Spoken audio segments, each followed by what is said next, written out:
Barbra Streisand. Επιτέλους! Η NASA ανακοίνωσε επίσημα ότι υπάρχουν εξωγήινοι.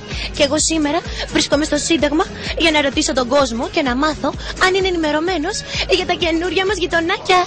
Ξέρεις αν υπάρχουν εξωγήινοι? Υπάρχουν εξωγήινοι. Υπάρχουν. Έχετε δει κανένα ούφο, παιδιά, εδώ τριγύρω? Πολλά κυκλοφορούν, αλλά. Πολλά κυκλοφορούν, Ναι, αλλά τα βλέπουν όλοι και δεν μιλάνε. Τα βλέπουν όλοι και δεν μιλάνε. Εσύ τι είσαι? Εγώ είμαι εξωγήινη. Περίπου. Barbra Streisand. Η NASA ανακοίνωσε επίσημα ότι υπάρχουν εξωγήινοι. Τώρα ολοκληρώθηκες. Αφού το μάθαμε και αυτό, τη σώσαμε τη μέρα. Μήπως είσαι εξωγήινος? Είσαι? Φιλάκια. Οι εξωγήινοι πώς λες να είναι? Λες να είναι κοντοί, ψηλοί, μεγάλοι, μικροί? Πώς λες να είναι? Αν είναι σαν και σένα, πάρα πολύ όμορφη, φαντάζομαι. Τέλεια. Σε ευχαριστώ πάρα πολύ. Να είσαι καλά, γλυκιά μου. Φιλάκια.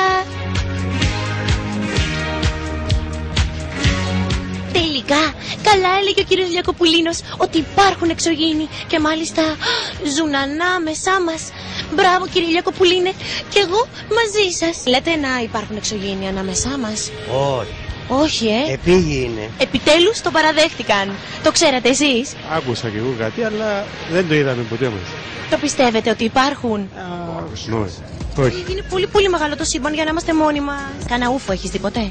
Κυκλοφορούν πολλά. Το ξέρατε? Είναι ψέματα? Όλα ψέματα. Μπράβο, μεγάλε, να κέρδισε την πετρούλα μας, να τη χαιρόμαστε.